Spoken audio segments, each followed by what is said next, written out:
La pregunta que el mensaje de hoy enfrenta es una pregunta real, es una pregunta que Jaciel ya la hizo cuando terminamos de cantar. ¿Quién es justo ante Dios?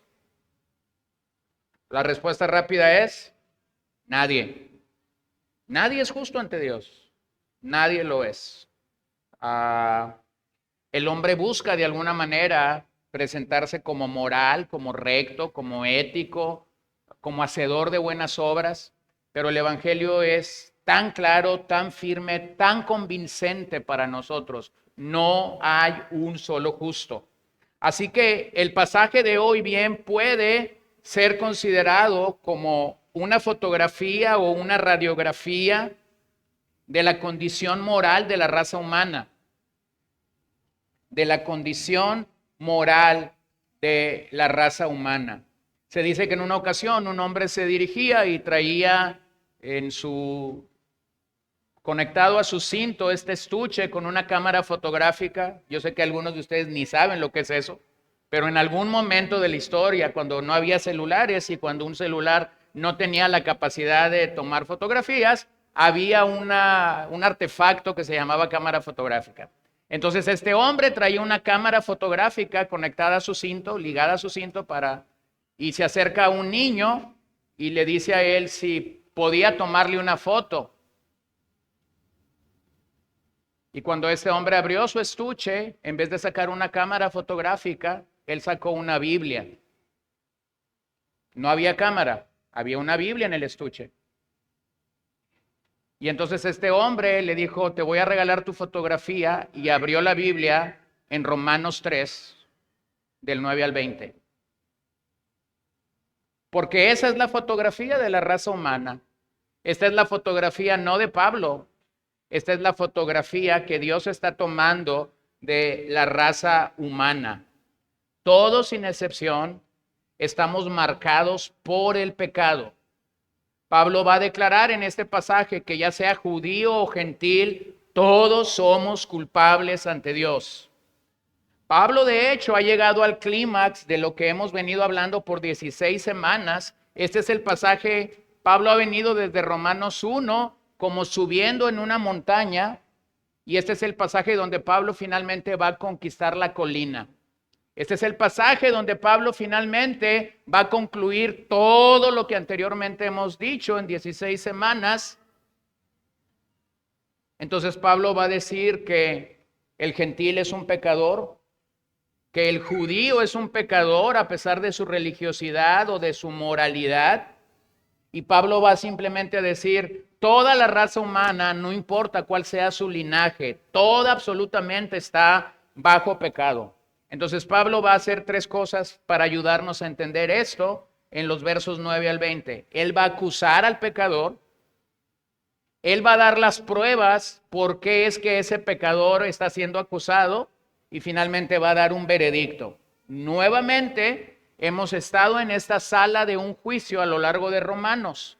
A lo largo de Romanos nosotros hemos visto que Pablo está como en una sala donde hay un juicio y que ese juicio se está llevando a cabo. Entonces aquí va a llegar Pablo. Esta es la última, ¿cómo le llaman a esto? La última audiencia. Esta es la audiencia final, y en esta audiencia final Pablo va a acusar, va a traer las pruebas definitivas y finalmente se va a llegar a un veredicto. Acompáñenme al verso 9 y 20 para que revisemos nuestra fotografía. Esta es tu fotografía antes de Cristo.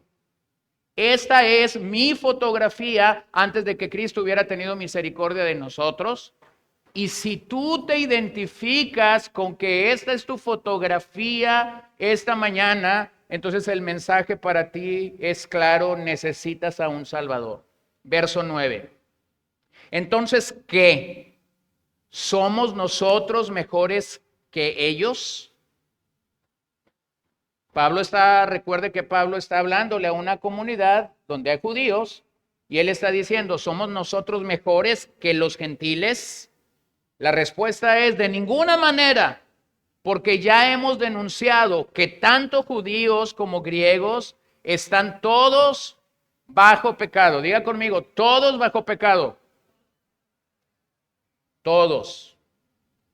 Como está escrito, no hay justo ni aun uno, no hay quien entienda, no hay quien busque a Dios.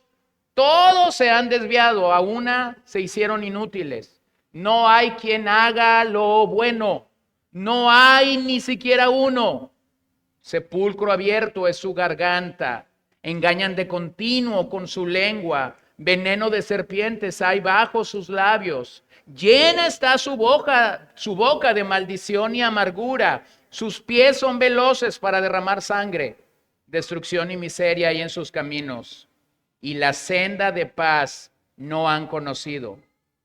No hay temor de Dios delante de sus ojos. Ahora bien sabemos que cuanto dice la ley, lo dice a los que están bajo la ley, para que toda boca se calle y todo el mundo sea hecho responsable ante Dios. Porque por las obras de la ley, ningún ser humano será justificado delante de él, pues por medio de la ley viene el conocimiento del pecado. Bueno, para los que les gusta el box, esto sería un knockout. No hay forma de que alguien se para de la lona o de la tarima en la que ha caído después de esta declaración. Para los que tienen mentes administradores, esto sería que estás en bancarrota espiritual. Para los que tienen una mentalidad de la construcción, esto es como que sería que el Señor ha tirado su plomada y nadie queda de pie. Para las que cocinan, esto sería como que la comida principal se acaba de arruinar. No tienes platillo fuerte. Entonces observa en el verso 9 la acusación de Pablo. Lo que Pablo va a demostrar aquí es el poder controlador del pecado. Esa es la primera cita en el verso 9 de la palabra pecado como sustantivo. Pablo ha usado la palabra pecar, pero esta es la primera vez que en la epístola aparece el sustantivo pecado. Y la pregunta que Pablo presenta es, ¿somos mejores que ellos? Observa que Pablo se incluye en este sentido. Pablo no está diciendo, ¿ustedes creen ser mejores que los gentiles? Pablo está diciendo, básicamente, ¿somos mejores que ellos? Y lo que Pablo va a demostrar es que tanto judíos como gentiles, ambos están en rebeldía delante de Dios.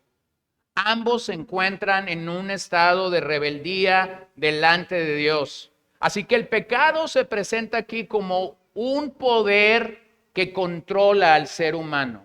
¿Qué es el pecado? El pecado es un poder que controla al ser humano. El pecado nos nubla la vista. El pecado ata los pies a lo que no agrada a Dios. El pecado impide que el hombre honre y sirva a su Señor. Entonces Pablo introduce la idea de estar bajo el poder del pecado. La idea de estar bajo el poder del pecado incluye que el hombre se siente culpable, pero a la vez él está expuesto a la condena de Dios. Bueno, esto me recuerda que yo debo entender o que yo debo reconocer que el pecado se introduce en Génesis 3. ¿Quieres un tiempo en el que no hubo pecado, en el que todo era glorioso, en el que todo era perfecto, en el que el cántico de la perfección se cantaba por la mañana, por la tarde y por la noche? Regresa a Génesis 1 y 2. Hay dos lugares en la historia de la raza humana, hay dos lugares en la historia universal donde no hay pecado. Uno es el cielo. Dos es el huerto del Edén, Génesis 1 y 2. Pero a partir de Génesis 3, cuando la Biblia nos dice que el pecado entró a la raza humana, entonces esa perfección se rompe. Entonces esa perfección se distorsiona completamente por el pecado. Y se provoca entonces que a partir de los descendientes de Adán y Eva, después de que el pecado entra, toda persona esté inhabilitado para vivir la perfección o para vivir en el esplendor de Génesis 1 y 2. El término teológico, que por cierto no lo vas a encontrar en la Biblia, así que no te preocupes en buscarlo. El término teológico que se ha acuñado para esto, aunque la Biblia lo sostiene, no lo vas a hallar como tal. El término teológico es depravación o inhabilidad total. El hombre se encuentra en un estado de depravación total o de inhabilidad total para agradar a Dios.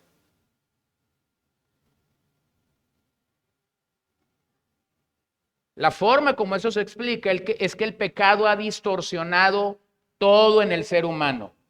Todo. La mente está distorsionada.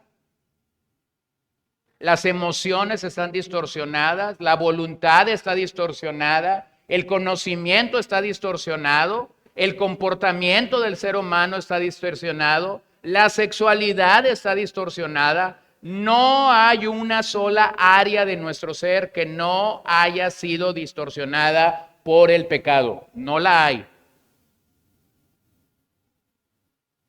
Ese es el estado en el que el Señor nos encuentra cuando nos salva.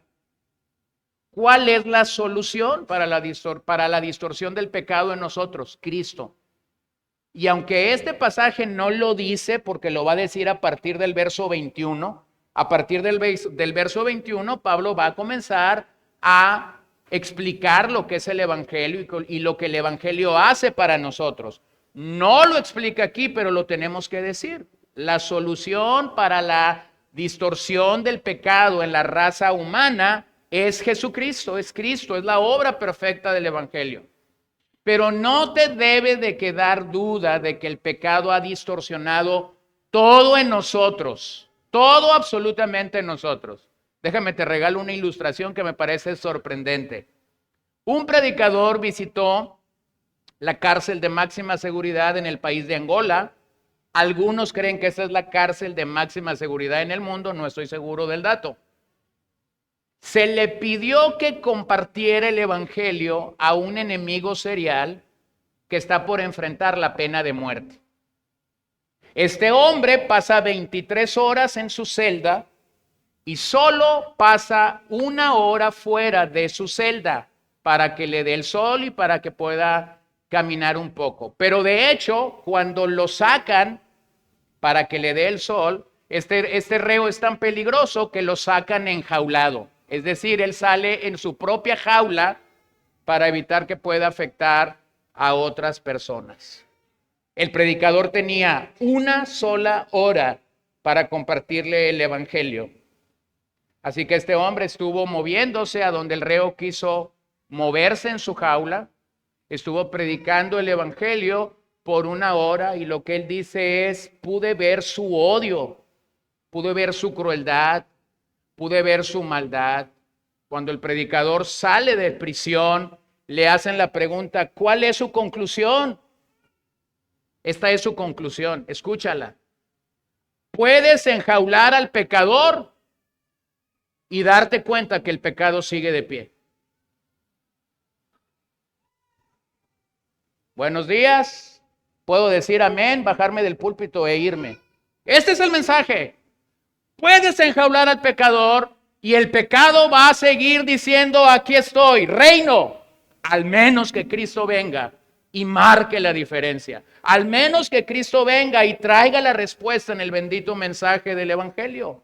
Entonces, estar bajo el pecado es estar apasionado bajo el dominio y la condenación que el pecado mismo produce desde Génesis 3. Nadie puede escapar de ese estado. El hombre ha intentado por la fuerza de voluntad salir de ese estado. No puedes. El hombre ha intentado con terapia. No puedes. El hombre ha intentado de 1000 formas. No puedes. La única salida para estar bajo pecado es Cristo. Cristo, la obra de Cristo se va a declarar a partir del verso 21. Así que esta doctrina, la famosa depravación o inhabilidad total, es una doctrina un tanto rechazada y criticada porque no es entendida por mucho. Ahora, simplemente la doctrina se explica cuando te haces una pregunta. Escucha la pregunta. ¿Pecamos porque somos pecadores? ¿Pecamos porque somos pecadores? ¿O eres pecador porque pecas? Lo vuelvo a decir. ¿Pecamos porque somos pecadores? ¿O eres pecador porque pecas? Los neutrales, que siempre hay neutrales, van a decir las dos. Las dos. La realidad es que el ser humano peca porque es un pecador. Desde Génesis 3, toda persona nacida está bajo pecado. Ahora déjeme explicar esto, porque por sí solo, cuando entiendes esto, los versos siguientes lo explican claramente. Los teólogos liberales han llegado a la conclusión de que el hombre es bueno. Bueno, déjame explico más o menos esto con una noticia o con algo que acaba de pasar en el mundo. Acaba de morir el Papa Francisco. Si tú vas a las noticias de la Iglesia Católica, si tú vas más o menos a lo que se ha leído de él, ponderan al Papa Francisco por ser un teólogo liberal. ¿Qué dicen los teólogos liberales? El hombre es bueno. ¿Qué dice Pablo? El hombre es malo. ¿Quién está bajo inspiración divina? Pablo. Y Pablo está diciendo, el hombre es malo desde su naturaleza. Los teólogos liberales dicen, el hombre es bueno. Dale un buen ejemplo y va a ser bueno. Entonces vamos a destruir esa forma de pensarlo desde este pasaje. Usted puede considerar o creer que los hombres son buenos, pero Pablo está demostrando lo contrario en este pasaje. El hombre realmente es impotente ante la esclavitud que lo vincula con el pecado. El hombre es impotente ante la esclavitud que lo vincula con el pecado. Douglas Moo en su comentario a los Romanos dice, los seres humanos no solo cometen pecados, están bajo pecados. Hermano, tú y yo antes de conocer a Cristo no solo cometíamos pecados, estábamos bajo el poder del pecado. Entonces, en la historia de la iglesia existen dos posiciones con respecto a entender la depravación total. Número uno, los seres humanos son pecadores hasta la médula y no puede hacer el bien de manera permanente. Los seres humanos son pecadores hasta la médula y no puede hacer el bien de una manera permanente. Lo explico con un ejemplo gráfico. Tú puedes tener a esta persona que no conoce al Señor, que no sabe del Evangelio, pero que resulta que cuando se le presenta una buena obra la va a hacer. Es decir, se le presenta a ayudar a alguien que está hospitalizado o ayudar a alguien que está en un accidente, lo va a ayudar. La pregunta que tú tendrías que hacer es, ¿por qué lo ayudaste? Y posiblemente vas a encontrar que detrás de mucha obra social, de mucha obra altruista, de mucha obra de aparentemente ser un benefactor de toda la sociedad, tú vas a encontrar que la gente lo que está buscando es el aplauso de otra gente. Hermano, eso parece ser una buena obra, realmente es una mala obra. Porque la motivación con la que esa persona dio o hizo no fue la correcta. Entonces, el hombre puede hacer cosas buenas de vez en cuando, pero si tú vas a la raíz, ¿por qué lo hiciste? ¿Qué te motivó a hacer esto? Te vas a encontrar que la raíz es equivocada. Por cierto, esto tiene mucho que ver con lo que finalmente la semana pasada decía acerca de la idolatría. Si yo doy un buen regalo a una persona, pensando que ese regalo se me va a regresar, resulta que tú estás en una relación idolátrica. Tu motivación de dar ese regalo no es la correcta, porque tú estás diciendo, te voy a dar un regalo de 700 pesos y espero que mínimo mi regalo de regreso sea 701 pesos. Te lo digo rápidamente, al que le regalaste es tu ídolo. Y tú eres el ídolo del que le regalaste porque estás esperando algo a cambio. ¿Cómo es nuestro dar? Damos sin esperar nada a cambio. Ese es el dar cristiano. Yo doy sin esperar nada a cambio, yo doy glorificando a Cristo. Entonces, vean cómo los seres humanos somos pecadores hasta la médula. Hasta la médula. En cosas tan sencillas, nos vamos a tomar una fotografía. Y siempre en las fotografías está la señora. Yo no quiero salir en las esquinas porque ahí se ven más gorditas. Y porque no te quieres ver más gordita, vas a pisar callos, vas a pisar pies porque quieres quedar en el medio de la foto. Eres un pecador hasta la médula. Filipenses 2 dice, haya pues en vosotros el mismo sentir que hubo en Cristo Jesús, el cual se humilló en forma de hombre. Entonces hay un llamado al servicio. Me tocó estar en la fila en el número 10, me tocó estar en la fila en el número 10. ¿Lo ves? El hombre es pecador hasta la médula. Número 2, la siguiente posición es la de los teólogos liberales. Para ellos la depravación total es una propensión a pecar o una conciencia que puede guiarlos a forma correcta. Es decir, los teólogos liberales apuestan o creen, bien, el hombre pudiera tener propensión para pecar, pero también tiene una conciencia que los puede guiar de forma correcta. Así que a veces el hombre pudiera tener las facultades como para portarse bien, verse bien, e incluso para responder al evangelio de una manera adecuada.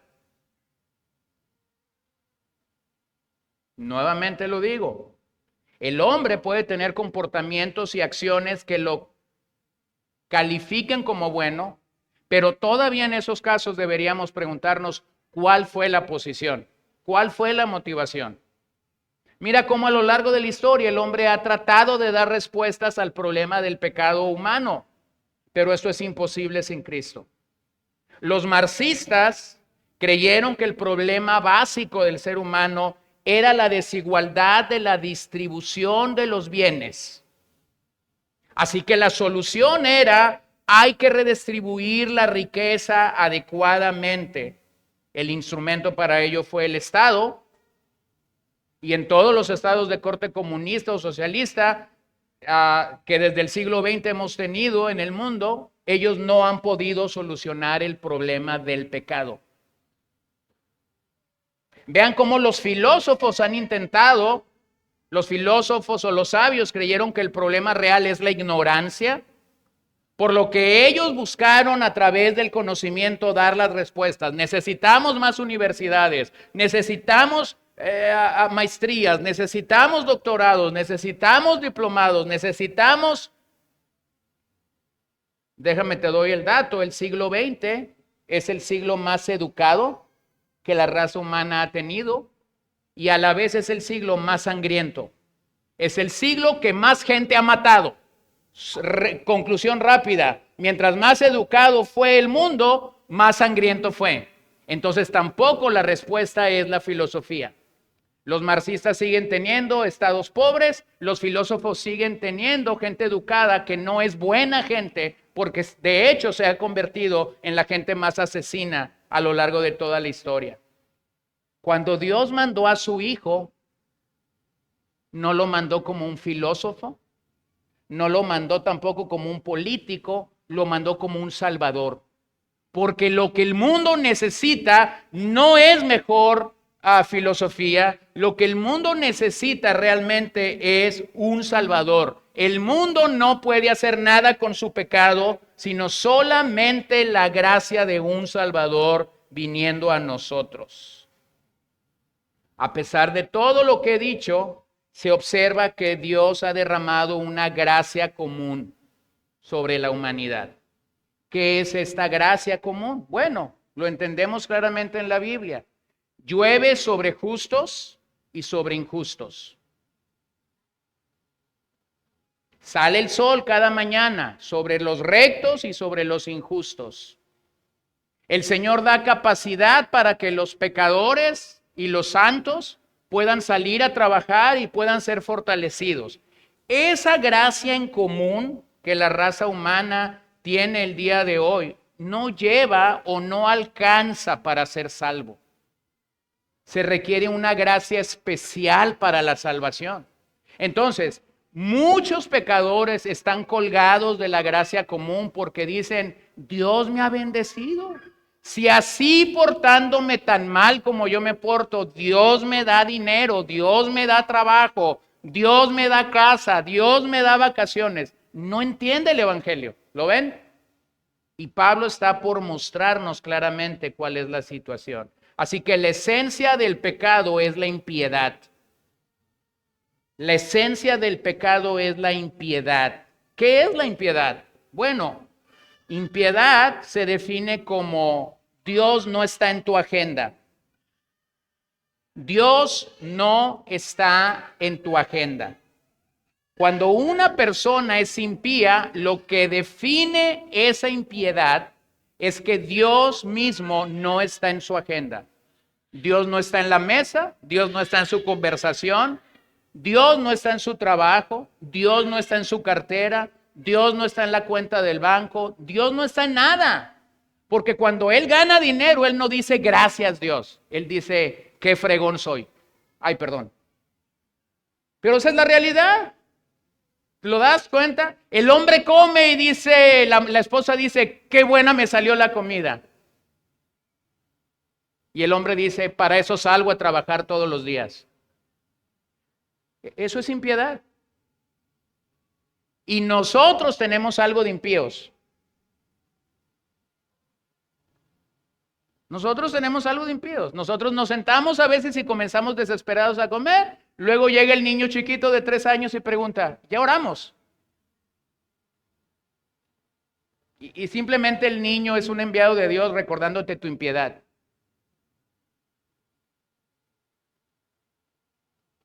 Te sientas a una mesa y puedes dar gracias porque hay que comer. Puedes dar gracias porque puedes comer. O sea, no eres de los que dices, quítale esto otro, quítale esto otro. No, puedes comer todo lo que hay en el plato. ¿Te das cuenta? Ya das gracias porque hay comida, ya das gracias porque puedes comer, ya das gracias porque Dios trajo el pan. O sea, hay algo de impiedad en nosotros y lo tenemos que reconocer.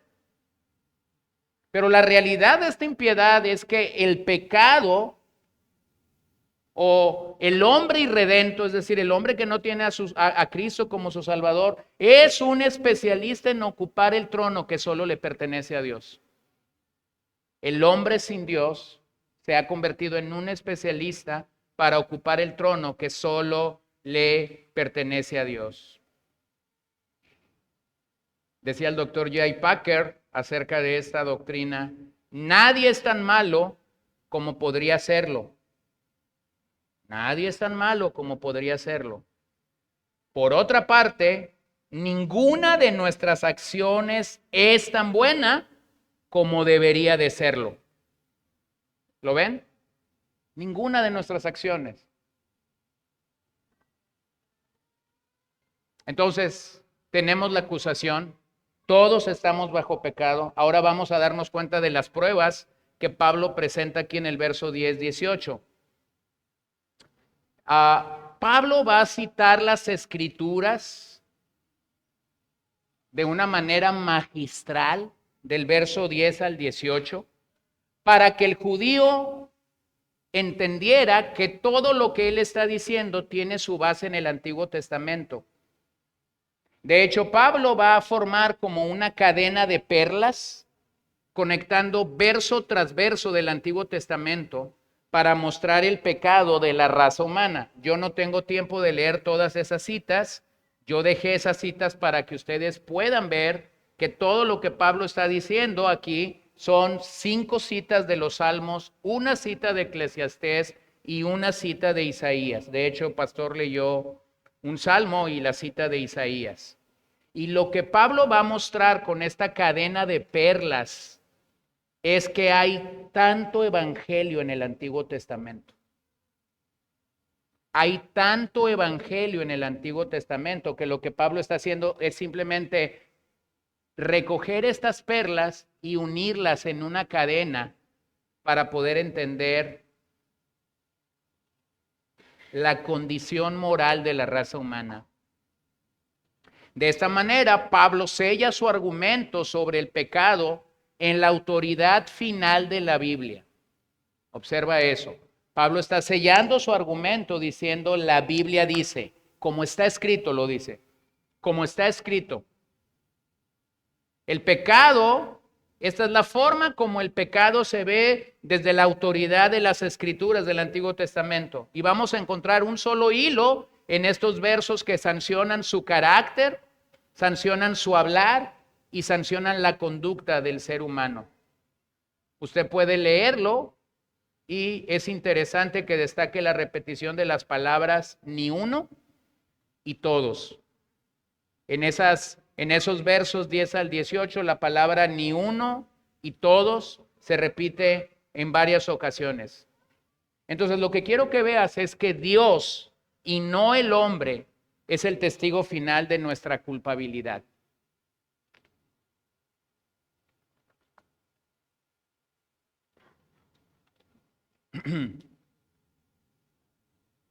Cuando nosotros tenemos que valorar la vida de otra persona irredenta, voy a reconectar esa frase. Tú vas, no sé si tú has ido a funerales, yo he ido a un montón de funerales en mi vida y yo creo que tú también. No sé qué pasa en los funerales. No sé qué pasa en los funerales, pero todos los muertos son buenos. Nadie diga amén. Todos los muertos son buenos, cristianos y no cristianos. Eran altruistas, eran honestos, eran muy familiares. Y yo ya les he platicado esta de lo que eran muy familiares, ¿no? Una vez estuve en un funeral que al momento de bajar el féretro a la tierra, se juntaron 4 familias. Y todos estaban peleando que todos eran hijos de. Era muy familiar, ¿verdad? Tuvo 4. Allí los hermanos se estaban conociendo, se estaban presentando y o sea, cuidado cuando alguien dice fulano de tal es muy familiar, cuidado. Es muy hogareño, cuidado.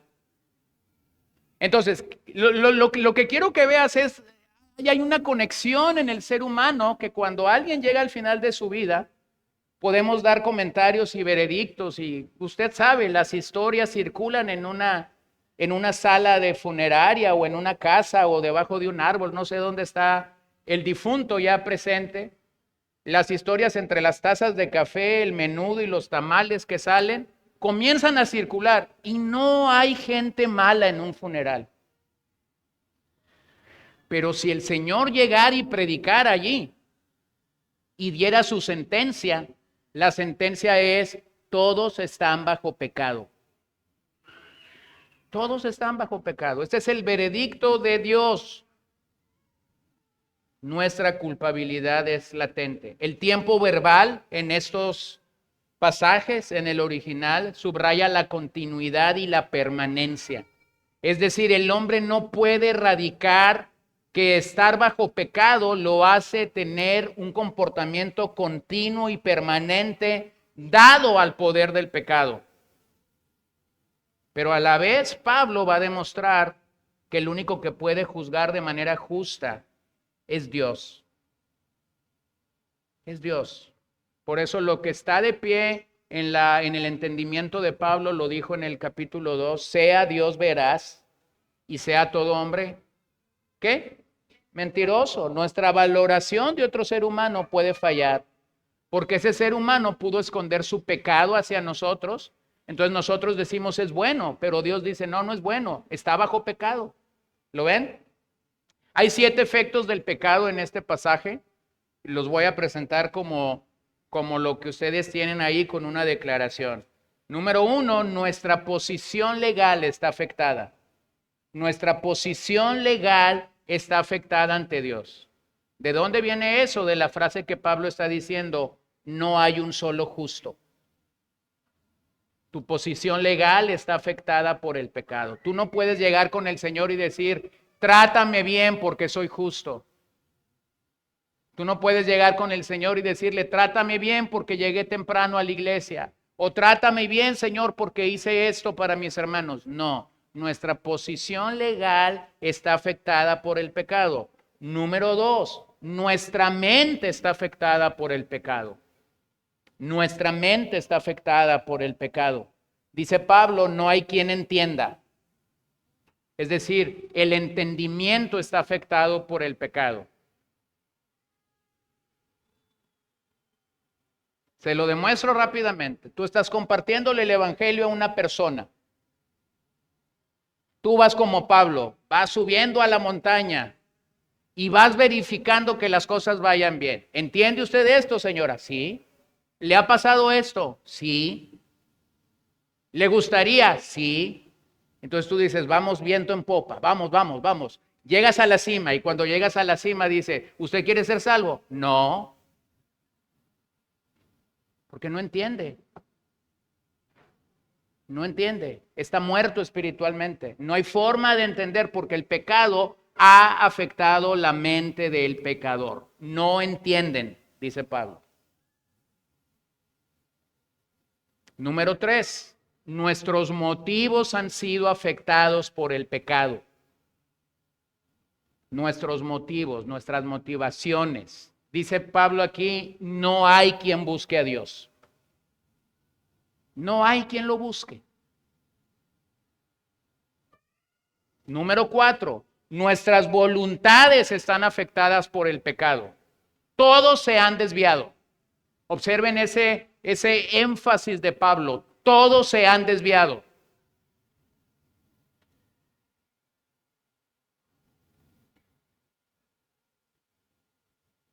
Hace unos meses, cuando estábamos buscando un lugar para el campamento, le pedí a Jaciel que me acompañara a ver un lugar un domingo por la tarde. Pusimos la dirección en el GPS y el GPS nos jugó la broma. Íbamos sobre la carretera, nos metió a unas parcelas, nos hizo dar una vuelta de 11 kilómetros cuando el asunto estaba derechito, ¿no? Nos desviamos. Pero todavía cuando nos desviamos, mi primo me decía, da la vuelta y regresa a la carretera. No, vamos bien. GPS seguro, te marca la ruta más cercana. Así que yo perdí como una media hora, gasté gasolina. Jaciel contó unos chistes y yo me reí, entonces todo estuvo bien. Así es el hombre, fácilmente se desvía. Dios dice por aquí, el hombre dice por acá. Número 5, nuestras lenguas se ven afectadas. Dice Pablo, nuestra boca es como un sepulcro abierto. ¿Lo ves? Un sepulcro abierto. Número 6, nuestras relaciones se ven afectadas. Observa cómo Pablo dice que una persona bajo el efecto del pecado puede derramar sangre. Lo veíamos con la ira la semana pasada. Bueno, a lo mejor no le vas a descargar un revólver, pero lo vas a fulminar con tu mirada. Le vas a dar una palabra que es más filosa que una espada de doble filo. Número 7, vean esto. Nuestra relación con Dios se ve afectado. Finalmente Pablo va a decir en el verso 18, no hay temor de Dios. No hay temor de Dios.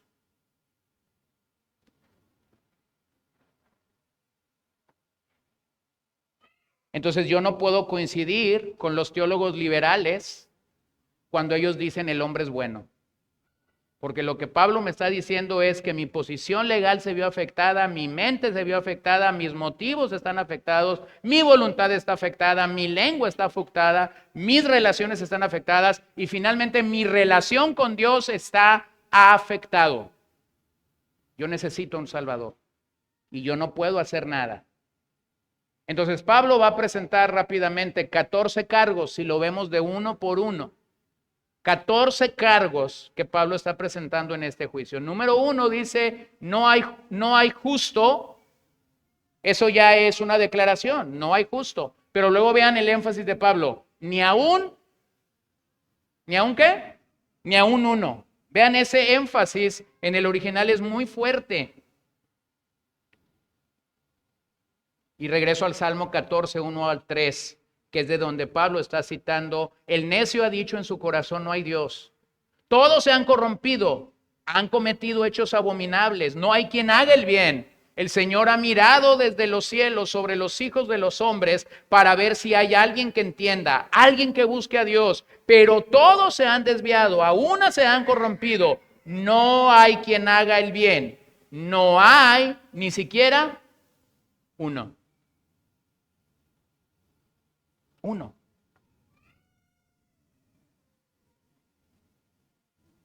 No hay justo, hermano. Cuando una persona quiere colgarse de su bondad, de su justicia, de sus buenas obras, nosotros debemos de estar listos para decir, no te sirven frente a Dios, no hay uno. No hay un solo justo que pueda estar de pie delante del Señor. Hubo uno solo y su nombre es Jesús. Uno solo y su nombre es Jesús. Después dice Pablo, no hay quien entienda. Yo voy a pasar rápido por estos 14 cargos. No hay quien entienda. En otras palabras, el hombre en su estado natural no entiende la verdad de Dios. No le entiende. Vean cómo lo declara Pablo en otros dos pasajes, Efesios 4:18. Ellos tienen entenebrecido su entendimiento. Están excluidos de la vida de Dios por causa de la ignorancia que hay en ellos por la dureza de su corazón. O lo dice en 2 Corintios 4:4, en los cuales el Dios de este mundo ha cegado el entendimiento de los incrédulos para que no vean el resplandor del evangelio de la gloria de Cristo, que es la imagen de Dios. Entonces el hombre no entiende el evangelio. Este es su estado normal, este es su estado natural sin el Señor. No hay entendimiento. No lo hay. Eso pudiera ser muy desanimante para muchos, pero debería ser realmente una convicción cuando compartimos la fe con una persona y el Señor le otorga el don del arrepentimiento. Claramente es visible que está entendiendo el evangelio. Así que cuando nosotros vemos o podemos estar sensibles a que esa persona está entendiendo el evangelio, nosotros sabemos realmente que Dios ha obrado en esa persona, porque no hay otra manera. No hay otra manera de hacerlo. Tercero, no hay quien busque a Dios. No hay quien busque a Dios.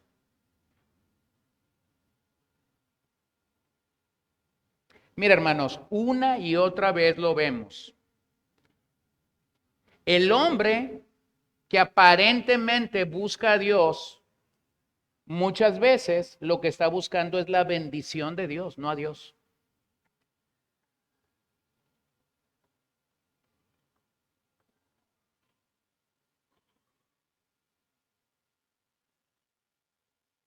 Mi silencio es intencional, no crean que se me fue. Mi silencio es intencional. El hombre busca la bendición de Dios, no busca a Dios. Espero que no sea el caso el día de hoy. Llega un matrimonio a esta iglesia o a cualquier otra iglesia el día domingo por primera vez. Se acerca el pastor a saludarlos y cuando ellos dicen, ¿de qué manera podemos ayudarte? La respuesta rápida es, estamos al borde del divorcio. Quisiéramos ayuda de parte de ustedes.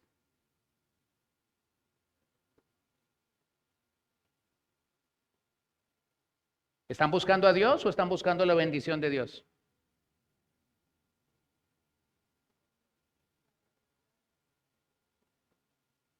Llega un enfermo, viene con un diagnóstico mortal, llega el domingo, ¿de qué manera podemos ayudarte?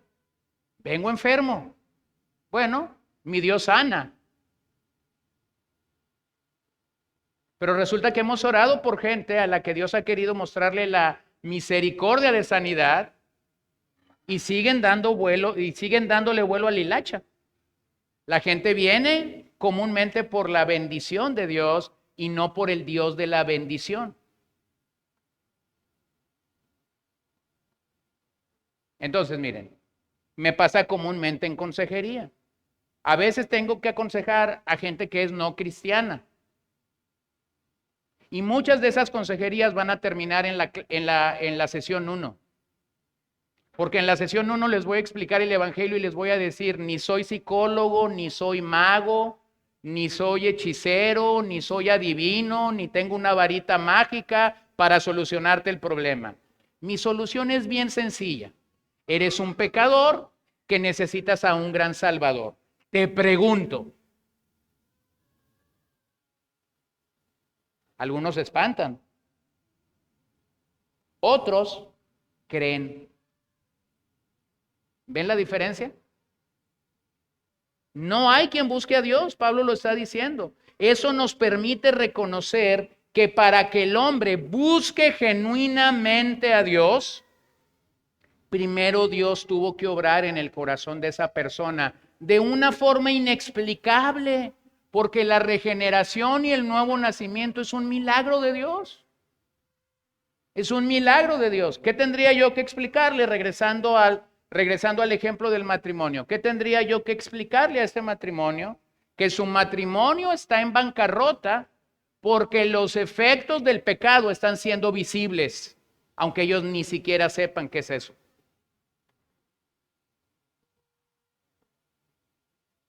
Me gusta como un teólogo lo expresó. Ese es el dilema mismo de las criaturas caídas. Queremos las cosas que solo Dios nos puede dar, pero no lo queremos a Él. Queremos la paz, pero no queremos al príncipe de la paz. Queremos propósito en la vida, pero no los propósitos soberanos decretados por Dios. Queremos que el significado se encuentre en nosotros mismos, pero no en su gobierno sobre nosotros. Vemos personas desesperadas y asumimos que están buscando a Dios, pero no están buscando a Dios. Lo sé porque Dios lo dice. No hay quien busque a Dios. Hermanos, no está en nuestro ADN buscar a Dios. No está en nuestra naturaleza buscar a Dios. Así que cuando un pecador genuinamente está buscando la misericordia y la gracia del Señor, claramente el evangelio se ve, es visible en él y el evangelio para él dice, no voy a rechazar a nadie que me busque en esta condición. ¿Por qué? Porque Dios ya obró en él. Siguiente, dice Pablo, todos se desviaron. El hombre siempre se inclina en la dirección opuesta, siempre en el camino equivocado, nunca en el camino de la salvación. Nunca en el camino de la salvación. Intenta con 1000 cosas. Con la que lee las cartas, con el chamán, con la bruja de última moda. Intenta con 1000 cosas, menos con Dios. Menos con Dios. Se desviaron. Eso está en nuestra naturaleza como efecto del pecado. Aún se hicieron inútiles, dice Pablo. Y luego vean el énfasis. No hay quien haga lo bueno. No hay ni siquiera uno. Otra vez va con esta expresión. No hay ni siquiera uno. ¿Se acuerdan de la conversación de Jesús y el joven rico acerca de guardar los mandamientos y ya todo eso hecho? Pero en el verso Marcos 10:18 dice, Jesús respondió, ¿por qué me llamas bueno? Nadie es bueno, sino solo uno, Dios. No el hombre, Dios. Luego del verso 13 al 18, Pablo va a mostrar los efectos del pecado en el pecador. Primero vimos los efectos del pecado en la raza humana de forma general, en esta lista que estamos siguiendo, pero ahora vamos a verlos de manera particular. Pablo va a dejar el singular para comenzar a hablar en el plural, demarcando cómo el pecado es universal y no solo de índole personal. Vean cómo Pablo comienza a ver los efectos en la vida de un pecador. Sepulcros abiertos es su garganta. ¿Qué es eso? Nuestro hablar se ve afectado por el pecado. La lengua está afectada por el pecado. Por eso en vez de bendecir, maldecimos. Por eso en lugar de hablar el vocabulario florido y hermoso que tenemos en el español, nos limitamos a 200 palabras si bien nos va, y de esas 200, una gran cantidad son antisonantes. Porque el pecado afectó tu lengua, afectó mi lengua. El hombre revela lo putrefacto de su corazón cuando habla. El hombre revela la condición de su corazón cuando habla, lo putrefacto de su corazón. Proverbios es un libro que claramente habla de ello, mostrando la batalla campal que aún nosotros que hemos sido redimidos, libramos con nuestra lengua. Nuestra lengua es un instrumento para la gloria de Dios, pero también puede servir para propósitos maléficos si no la rendimos y la sometemos completamente a la voluntad de Cristo. Santiago nos regala una clara ilustración cuando dice que aunque es un pequeño órgano de nuestro ser, realmente puede incendiar bosques. Con su lengua engañan. No me voy a detener allí porque las por sí mismas las próximas declaraciones son gráficas. Con su lengua engañan. Veneno de áspides hay debajo de sus labios. Su boca está llena de maldición y amargura. Sus pies se apresuran para derramar sangre. Observa cómo todo esto está abriendo la realidad de una persona no redimida por el Evangelio. Pero nuevamente me voy a detener aquí para decirte lo siguiente. Si esto sigue definiendo tu vida, tú necesitas cuestionarte a ti mismo si realmente eres salvo. Si esto realmente define tu vida, tú necesitas pararte, no importa cuántos años tengas de escuchar el Evangelio, y preguntarte a ti mismo, ¿realmente la sangre de Cristo ha sido aplicada a mi vida? Vean la siguiente expresión: quebranto y desventura hay en sus caminos. Quebranto y desventura hay en sus caminos. El pecado realmente afectará todo tu ser. El pecado realmente nos va a llevar a mucho sufrimiento.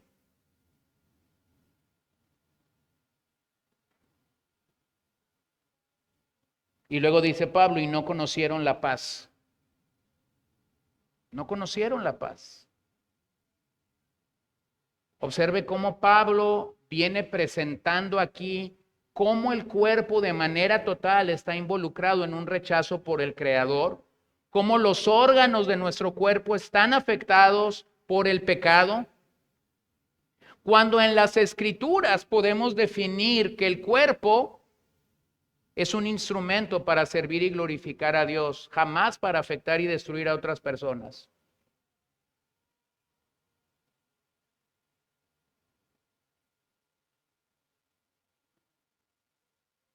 Entonces necesitas preguntarte, esta es la descripción de un irredento, esta es la descripción de una persona donde la gracia de Dios no ha sido aplicada.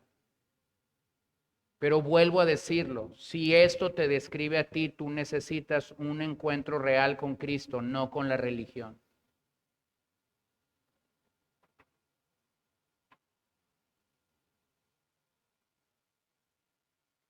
Mi suegra tiene una expresión, la voy a interpretar desde mi hermenéutica, pero de vez en cuando, porque sí se enoja.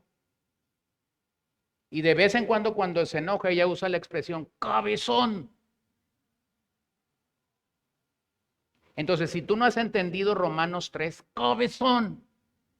Esto describe a un pecador, pero te puede estar describiendo a ti, no importa cuántos años tienes de haber conocido el Evangelio. La última declaración que Pablo hace, y por eso lo quise decir antes de esto, es que dice, no hay temor de Dios.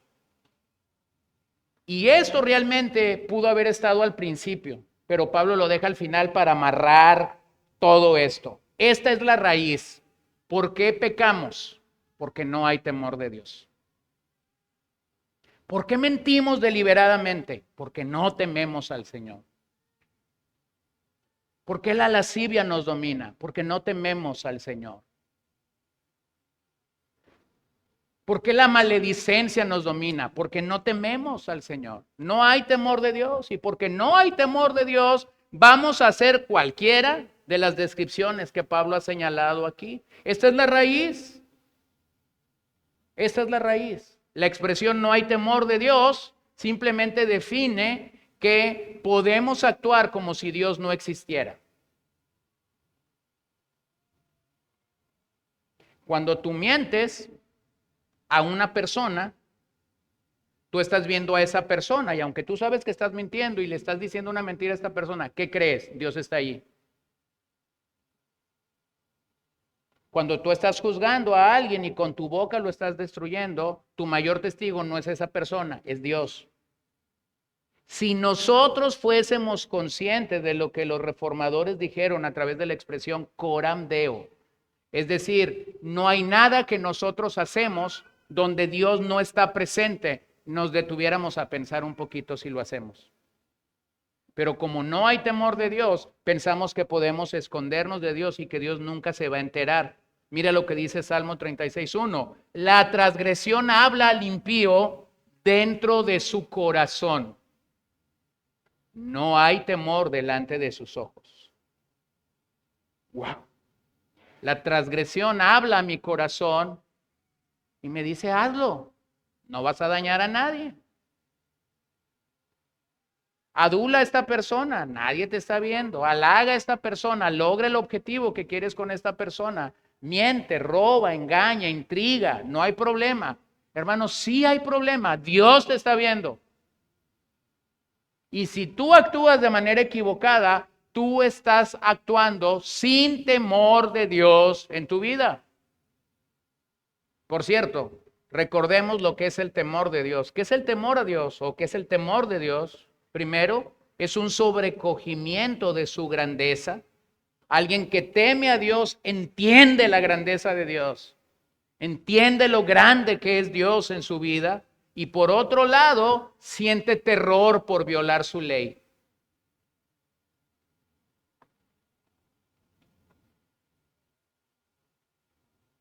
En las últimas décadas, este concepto fue muy blando y se limitó simplemente a decir, temer a Dios es admirar su grandeza. Y se perdió la segunda parte, que es terror por violar su ley. Pero cuando tú examinas la gran cantidad de pasajes que hay en el Antiguo y en el Nuevo Testamento, te vas a dar cuenta que el concepto incluye las dos cosas. Por un lado, estoy sobrecogido, estoy anonadado de la grandeza de Dios. Por un lado, estoy admirando su poder y su grandeza y por otro lado, siento terror de desobedecerlo. Lo segundo es que esta es la actitud correcta frente a Dios. ¿Cuál es la actitud correcta frente a Dios? ¿Cómo debo venir delante de Dios?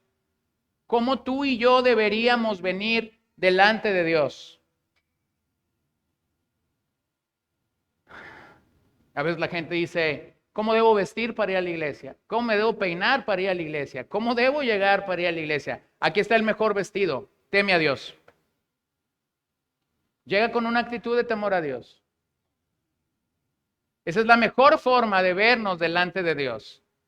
Llegar anonadados por su grandeza y a la vez llegar con esta actitud de temblor y de terror por la palabra de Dios ante nuestras vidas.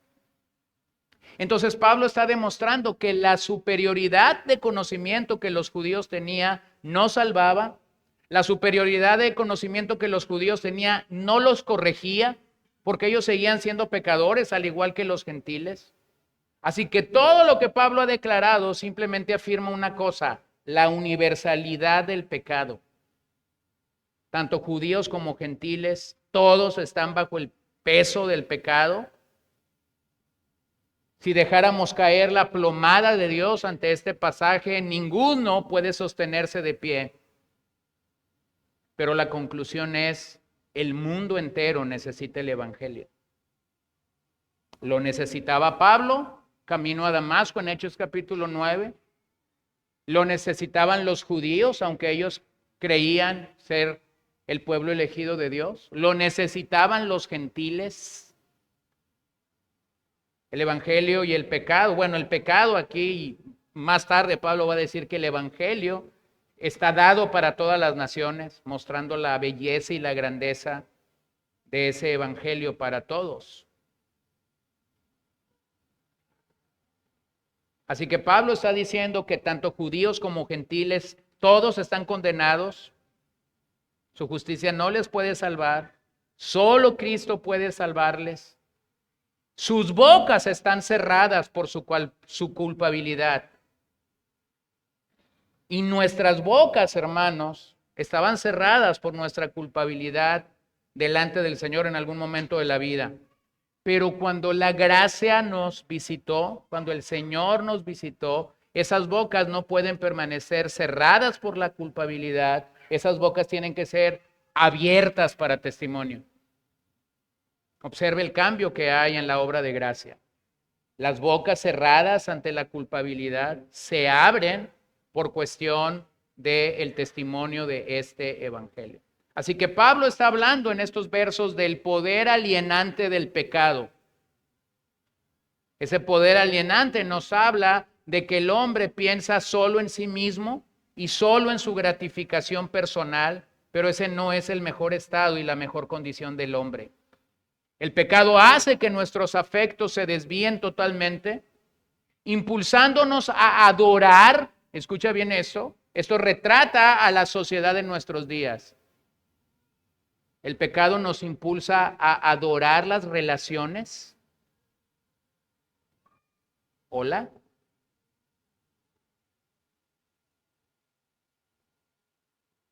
Te demuestro cómo adoramos relaciones, gratis, porque no está en el mensaje. Demostración rápida, cómo adoramos relaciones. Agarras tu pluma, suma la hora que tú diste a tu vida social esta semana. 2 horas el lunes con Martita para tomarme un café. 4 horas el martes porque invité a mis amigos a comer. 3 horas el martes en este hobby que hago. 4 horas más el jueves en esta situación que tuve. Ni dijera ayer con la pelea del Canelo. Sumaste y a lo mejor te van a dar 20 horas. Ahora te pregunto, ¿cuántas horas dedicaste a Jesús, el Salvador de tu alma? ¿Cuántas horas dedicaste al que compró tu vida a precio de sangre? Si eres un adorador de Cristo, tu respuesta va a ser 21, 22, 23 o 24. Si Cristo no gana en tus relaciones personales, eres un adorador, eres un idólatra de relaciones. El pecado aún remanente en nuestras vidas nos hace tomar decisiones equivocadas. Hermano, la mejor relación que tú y yo debemos tener no es con Juanita, no es con Martita, no es con aquella gente a la que yo pienso que puedo ganar u obtener algo a cambio. La mejor conexión, de acuerdo a las Escrituras, es mi conexión con Dios. Si la gente te va a calificar como muy bueno para las relaciones sociales, posiblemente Dios te va a reprobar en esa materia. Entonces el pecado realmente afecta nuestras vidas de forma total. Nos impulsa a adorar las relaciones, nos impulsa a ponderar los logros. ¡Wow! ¿Cómo ponderamos los logros, no?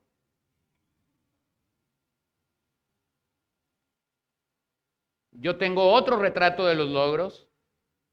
Si tú quieres a un hombre que logró cosas en el Nuevo Testamento después de Jesús, es Pablo. Y Pablo pone todos sus logros sobre una mesa a los filipenses y dice, todo esto lo tengo como basura. Lo voy a poner de una manera más gráfica. Dice Pablo, todo esto lo tengo como estiércol con fin de ganar a Cristo. Pudieras poner tus logros en una mesa y decir, todo esto es nada con tal de ganar a Cristo. Hermano, nuevamente, si tus logros versus Cristo son más importantes y estás pasando más tiempo para obtener tus logros, algo está mal.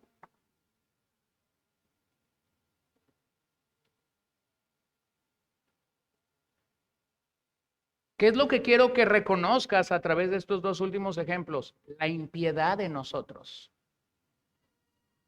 La forma como la impiedad sigue trabajando en nuestro ser, en nuestras vidas.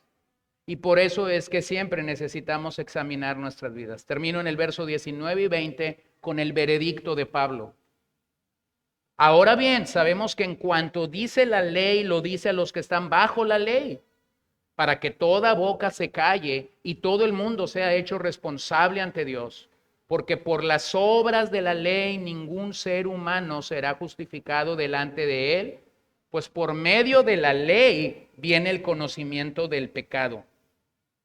La palabra ley aquí es nomos y se usa por primera vez en la epístola a los Romanos para hablar de la escritura. O sea, la forma como Pablo está hablando de la ley en el verso 19, dice, en cuanto dice la ley, la forma más adecuada para que nosotros entendiéramos eso sería, en cuanto la escritura lo dice. Contexto rápido, el verso 8 dice, como está escrito, y Pablo ha citado Salmos, ha citado Eclesiastés y ha citado Isaías. Ahora dice, ahora bien, sabemos que en cuanto dice la escritura, ¿qué dice? Todo lo que ya hemos dicho. Todo lo que aquí se ha dicho, eso es lo que dice. Los que están bajo la ley, los que están bajo esta escritura, para que toda boca se calle y todo el mundo sea hecho responsable ante Dios. Entonces, Pablo está responsabilizando aquí a los judíos de responder de manera adecuada o inadecuada ante Dios, por un lado. Pablo nos está responsabilizando a nosotros de responder de manera adecuada o inadecuada a la palabra de Dios. Y Pablo está responsabilizando a los gentiles, es decir, a los que no tienen las escrituras, pero de acuerdo a Romanos 1, tienen a la creación que les proclama a Cristo. Ellos están bajo la ley natural, es decir, ellos están bajo lo que este mundo les proclama acerca. Entonces, vean claramente, los judíos estaban bajo la ley de Moisés, los gentiles estaban bajo la ley natural, la creación misma, Romanos 1, 18 al 32, proclamándoles a Dios. Nosotros estamos bajo el poder de las Escrituras. Y dice Pablo, estamos en la misma condición. Estamos en la misma condición. Entonces, estar bajo la ley en este pasaje no es algo meramente legal, porque a veces vemos la palabra ley ahí en Romanos y pensamos que es algo meramente legal. No. Aquí estar bajo la ley es poseer las escrituras. Para nosotros eso sería igual a que vivimos dentro de la esfera de la revelación de Dios, la cual nos es dada por las escrituras. Dios se autorrevela por las escrituras. Dios se presenta a nosotros por medio del poder de las escrituras. Así que aquí hay dos cláusulas acerca de esta ley. Rápidamente paso por ellas. Número uno, la ley fue dada para que todos callen y caigan bajo el juicio de Dios. ¿Quién puede estar de pie cuando la ley de Dios dice algo acerca de nosotros? Cuando la Biblia me dice que yo soy un mentiroso, yo no puedo alegar a la Biblia. Cuando la Biblia me dice que todos estamos bajo pecado, yo no puedo ser hijo del Papa Francisco para decir, pero el hombre es medio bueno. No, todos estamos bajo pecado. ¿Lo ven? No hay reclamo alguno que el hombre pueda hacer ante el juez del universo, ante ese juez que Pablo ha señalado como un juez justo. Todos estamos perdidos y todos estamos sin poder de apelación. No podemos apelar contra Dios cuando Él ha dado una sentencia. No podemos apelar contra Dios cuando Él ha dicho que estamos bajo pecado, porque esto es la opinión de Dios al respecto, no la del hombre. Número 2, el mundo entero queda sometido al juicio de Dios. Judíos, gentiles, cristianos, no cristianos o cualquier otro afecto religioso que se pueda tener. Todos estamos sometidos al juicio de Dios. Llegamos al verso 20, que realmente el verso 20 es la conclusión. La ley, dice Pablo, nos da el conocimiento del pecado, no el perdón. La ley no tiene el poder de perdonar nuestros pecados, pero es por la ley que nosotros conocemos acerca del pecado.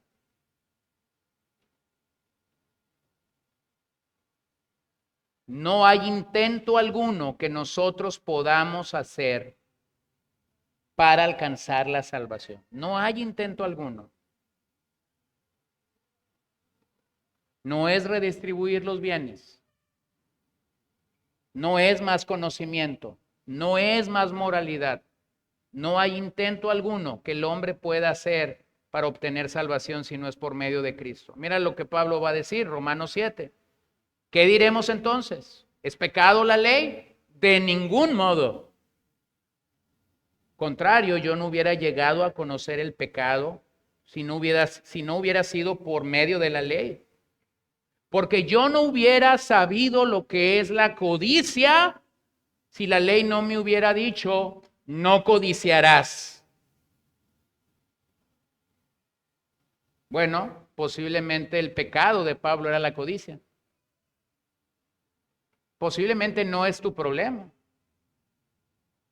Posiblemente lo que la ley te ha dicho es no mentirás. Posiblemente lo que la ley te ha dicho es no robarás. Posiblemente lo que la ley te ha dicho es no adulterarás. Posiblemente lo que la ley te ha dicho es no tendrás dioses ajenos delante de mí. Posiblemente lo que la ley te ha dicho es honra a tu padre y a tu madre.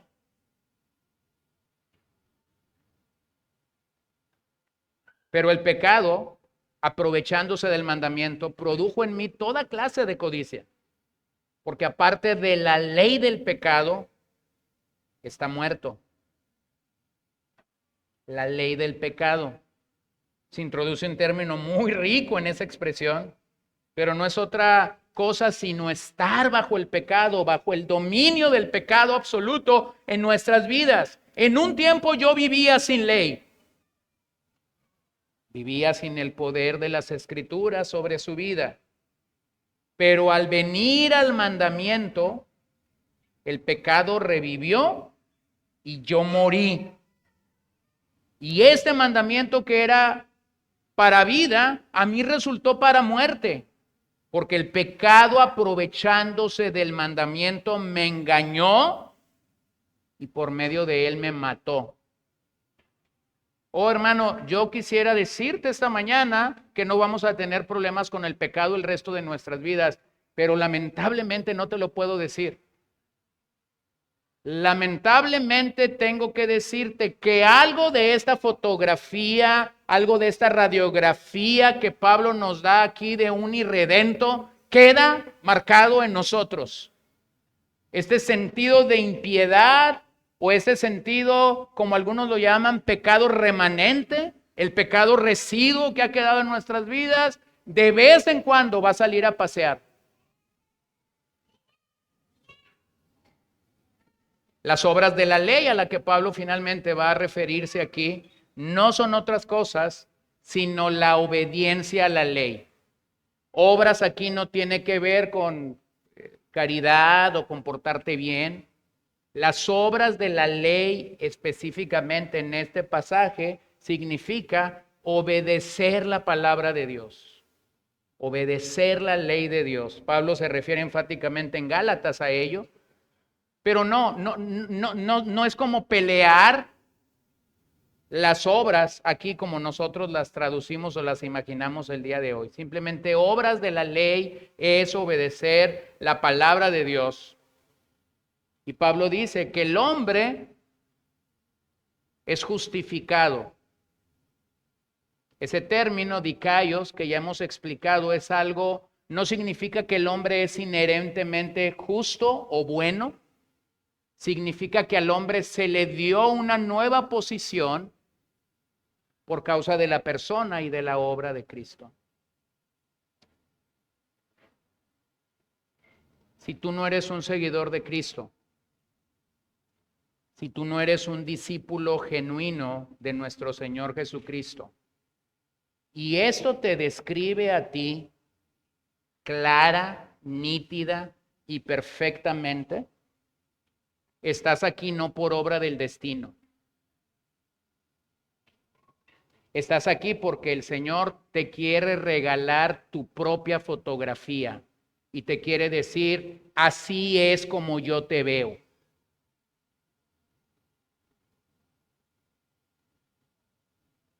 Gracias a Dios, a partir de este veredicto, Pablo va a desplayar, a presentar la obra gloriosa del Evangelio.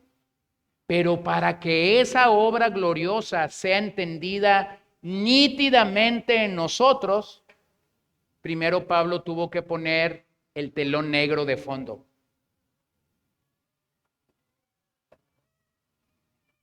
El telón negro de fondo realmente va a permitir que cuando el Evangelio es presentado, la gloria del Evangelio pueda ser entendida por todos nosotros.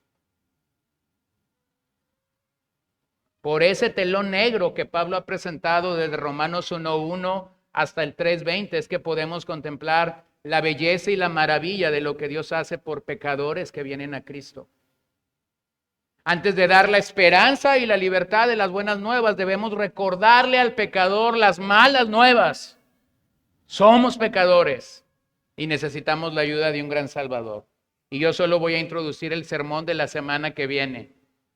Esta es la mejor conclusión que Romanos 3:8-20 tiene. Y es el verso 21. Pero ahora, aparte de la ley, la justicia de Dios ha sido manifestada, confirmada por la ley y los profetas.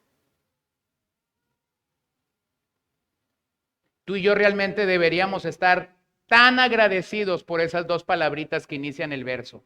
Pero ahora. Me encanta decirlo así, los peros de Dios son tan importantes. Estamos en la lona después de leer esta declaración de Pablo, pero luego Pablo pasa a decir, pero ahora. Gracias a ese pero ahora es que tú y yo tenemos salvación en nuestras vidas. Finalmente, aunque somos llamados a producir obras que van a glorificar al Señor, no podemos adjudicarnos ningún mérito de ellas, sino solo en Cristo. Solo en Cristo. Dije que esta es una fotografía adecuada y correcta para alguien que está sin Cristo. Pero esa también puede ser una fotografía para alguien que ha escuchado el Evangelio por años.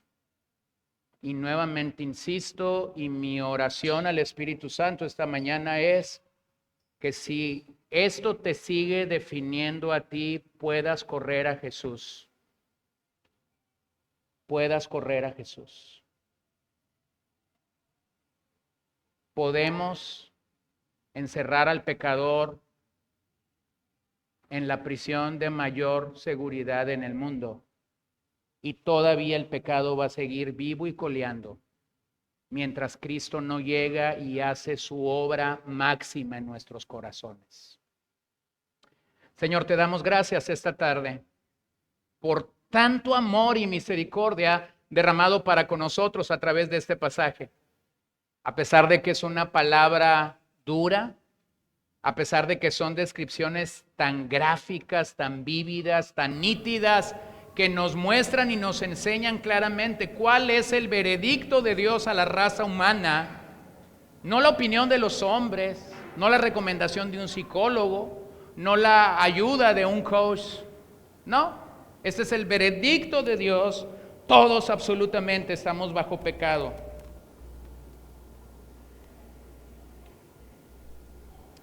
Pero la forma misericordiosa como tú te acercas a nosotros es que nos lo dices. No nos ocultas nuestro estado espiritual, no nos ocultas nuestra condición espiritual, sino que tienes a bien describirnos tal y como somos, y ante eso no podemos estar de pie. Ninguno de nosotros podemos apelar ante el juicio de Dios. Ninguno de nosotros podemos apelar ante el veredicto de Dios, pero todos, por tu obra, hoy podemos estar rendidos, agradecidos, humillados delante de ti, sabiendo que tú tienes propósitos hermosos para nuestras vidas. Sí, pero es porque quisiste salvarnos, porque quisiste llamarnos, y por tanta misericordia y gracia, aunque no la merecíamos, es que hoy debemos estar tan agradecidos delante de ti.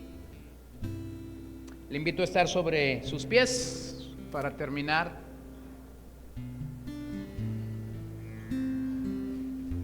Y le voy a pedir que por un momento demos gracias a Dios porque Él nos libró de esta condición. Esta condición que nos describe y en la cual estábamos era el gran problema delante de Dios, y Él tuvo a bien salvarnos. Así que terminemos allí donde usted está, terminemos dando gracias a Dios. Dale gracias a Dios porque nos salvó, porque nos rescató de esta condición. Oh Señor, estábamos perdidos y tuviste a bien rescatarnos.